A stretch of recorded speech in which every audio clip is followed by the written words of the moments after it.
Welcome back to our ongoing series called Where to Turn from Catholic Charities of Kansas City St. Joseph. My name is Brent Morris. I hope that you've had a great week. I hope you're going to have a great week ahead of you whenever you're watching this. As I'm doing this right now, the sun is shining. It's a little bit cloudy. It's not raining right now, so thumbs up for the weather today. Today, we're going to talk about 5 tips, get all 5 fingers in there, for keeping a job. We've talked a lot about getting a job, a lot about how we can achieve a job. But once we get the job, it's very important for us to keep the job. I know of people, and you probably know of people as well, perhaps this is you, who have no trouble getting a job. You can go in and you're good at talking to people. One of your good skills is that you're a people person and you can start chatting with people, and pretty soon they're offering you a job. And so you get hired. But then if we're not careful, very soon into that, something happens, we get a bad feeling, we get crosswise with somebody, and we have lost that job, or we quit. A lot of times we are the ones that decide to quit.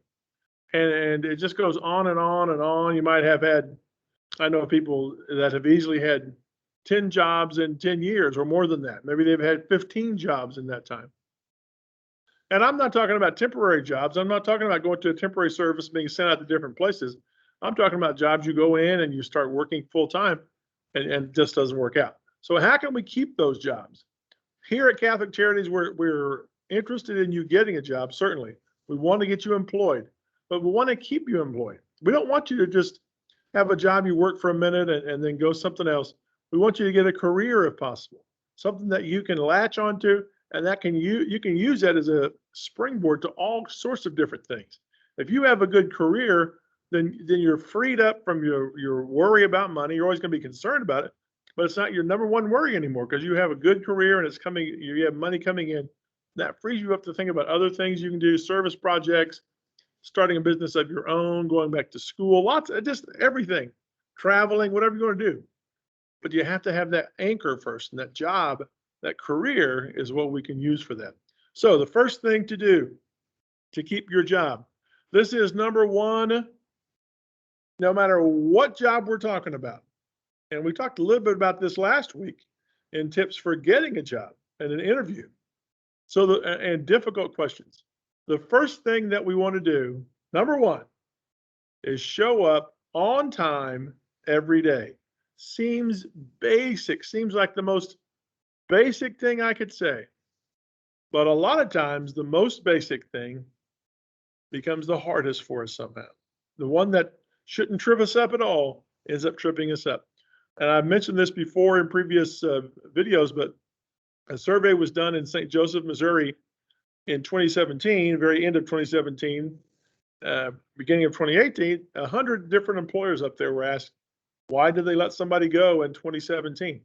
And the number one reason, 79% of the companies said let somebody go because of poor work ethic. When we dug a little deeper what that meant, they stopped showing up, or they came in late, or they came in for a week and then never came back, or they came in, missed a day, came back a day, missed a day. Really poor work ethic. You know, half of life, there's an expression that says half of life is just showing up. That's what we're talking about, showing up on time. And if you can't be on time, something happens and you can't be on time, to call or text somebody there to let them know you won't be on time. It's a common courtesy type thing, number one. But number two, it lets them know you're still interested in the job. You're still going to make every effort to get there. Something has delayed you, and you should let them know what that is. The bus is running late. My car broke down. My child woke up with a fever, whatever it was that is going to make you late. Let them know that. But number one, try everything you can, make every effort to get there on time. Now, of course, if we dig a little bit deeper, just a little bit deeper, go back, take one step back. This also means that you go to bed on time. This means that you get your proper rest, that you get nutrition that's going to keep you going through the day. So as you kind of get into a job for a while, all those things sort of, without even thinking about them, they become something that you do because that's what it takes really for you to stay on the job. That's what it takes for you to continue to be able to do what you're doing.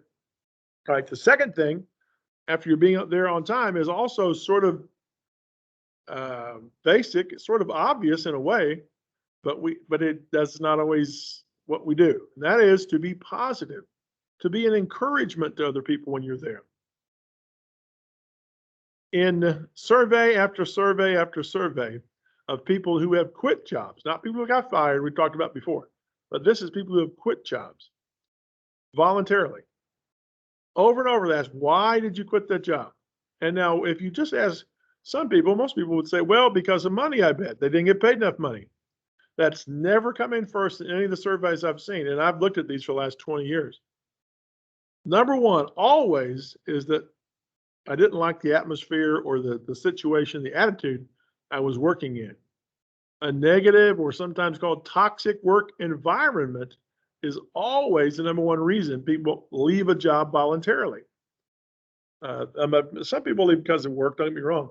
But number one, the most people choose a negative work environment as the reason they leave. So it's very important to you staying on a job. It's very important to you keeping a job that you not be a part of that negative clique that is around in a lot of jobs.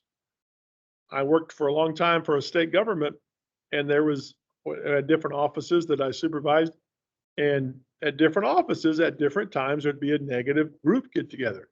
None of these people, if my fingers represented these people, none of them individually was a bad person. None of them individually was a bad employee. But if someone had a bad attitude, someone got cynical, and then someone else got resentful, and someone else got hurt about it, they get together, and their impact was like a fist into the face of people who were trying to do a good job, who were trying not to get sucked into it. And it can create a situation where you just hate to go to work. The thought of going to work makes people sick, and it's a bad situation. So we want you to pull out of that and say, I'm going to be positive. I'm going to be an encourager to people, and I'm going to continue to have that attitude regardless of whatever attitude other people have. I'm not going to be dragged into someone else's stuff. Easy to say, sometimes hard to do. One of the things to remember is that right now the economy is coming back. The COVID, as I'm doing this again, it's May in 2021. A lot of people are getting hired. There's a lot going on. And economies, we know, don't go in a straight line forever. They go up and down. And so there will be a time, hopefully a long time away, but there will be a time when the economy kind of takes a dip again. And at that time, if you have 4 or 5 people working for you in a place and they have to cut back a little bit, they're not going to cut back the person who is positive and always bring in encouragement to the workplace. They're going to find a way to keep that person. And we want that person to be you, like Uncle Sam or something. All right, the third thing goes along with being positive, but is a kind of an oblique part of that, is to show humility. Every job out there is going to be measured somehow. Performance appraisal time as a manager for a long time is never someone's favorite time, because you're going to sometimes tell people things in a way to try and help them do the job better that they don't want to hear. And for people who are mature, you can tell them that, and they can take it in. And even if they don't like it, I don't mean that. They'll take it in and say, okay, this is what I need to do to make that better. I don't like that they said I don't do this well. Here's what I'm going to do to make it better. That's what we want people to do. That's what we want you to do. Everything's going to be measured. So humility says, I know I'm not going to be perfect at every aspect of the job. And if someone points that out, I'm not going to lose my mind over it, my mind over it, maybe. So stay humble. C.S. Lewis was a writer 100 years ago or so. And he said, humility is not thinking less of yourself, but thinking of yourself less. Spending less time thinking about me all the time and thinking about somebody else. Great quote. All right, the fourth thing to do is to find something to do when work is slow. A co-worker of mine used to work at a restaurant, and the owner of the restaurant, and if you've ever worked at a restaurant or anywhere, perhaps you've heard this expression. Said if you have time to lean, you have time to clean. That same concept can be applied to any job, really. If it's slow, what are you doing? Are you finding a way to stay busy? You're finding a way to improve things? Can you take that time? Can you take that time and say, let me learn about a different position? Maybe you want to move up in your position. Well, maybe you can take time when it's slow to learn that next position, to see what it takes to get there. Maybe there's an educational requirement. Maybe you just need to shadow somebody and say, hey, in the times that it's kind of slow here, can I come and shadow you? And so that's just some things to think about, but find something to do. Don't just sit there and say, well, I'll wait till work comes to me.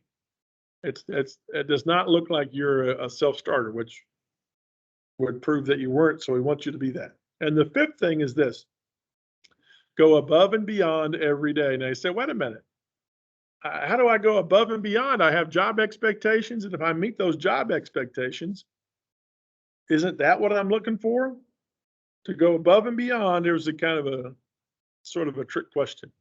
That's the fifth thing we've said, right? So if you do these first four, if you're on time every day, if they can count on you being there every day, on time, if you're positive, if you're a person who's an encourager, you're not someone who's, overly, it's not a fake type thing. But you say genuinely, I'm going to look for the positive. There's always a negative way to look at something and a positive way. And you're going to look for the positive if that's you. If number three, you show humility. You don't have to always have it your way. You can take corrective instruction. Back to that survey I was talking about with people in St. Joseph. One of the other reasons, 75%, I said 79% said on time. 75% had let somebody go fight somebody because they were poor communicators, and and 72% they weren't a team player. So humility is very important in keeping a job, because people are going to say, hey, this is what I want you to do better, or let's do it this way. And if you just argue that they can't tell you anything, you're probably going to get let go. So on time, positive, show humility, and fourth, find something to do when things are slow. If you do those four things, then that fifth one, going above and beyond every day, takes care of itself. You don't even have to worry about that, because those four things are going to stand out. Think about this. Think about the last time you got really good service in a restaurant.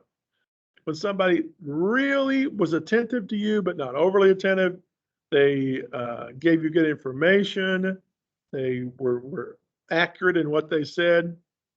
And it stands out because we get so much average service.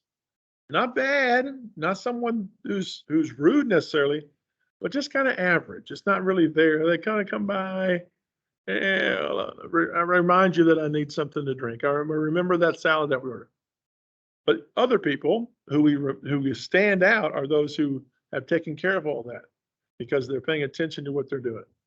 In that way, it'll seem like you stand out, and you'll be the one that keeps your job, or even who promotes. What do they look for when people are trying to promote people?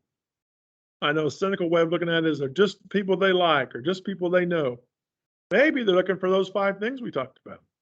But the 5 ways to keep a job is also the way to get promoted on the job. So a lot to think about. Getting a job is important. Getting a job is not easy, even though there's lots of jobs out there now. People are looking all the time for jobs.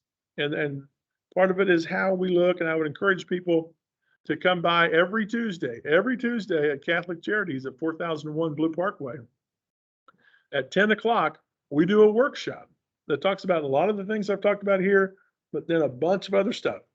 And we talk about how to find a job, how to set yourself apart from other people that are looking for the job, how best to present yourself to give people back the information they need to get you hired, and then how to keep a job, what to do, what are some things internally you need to look at. All sorts of stuff like that. Every Tuesday at 10 o'clock on Catholic Charities at 4001 Blue Parkway. So I've enjoyed the time that we've had today, and wish you well this week. get a job and keep a job. Thanks.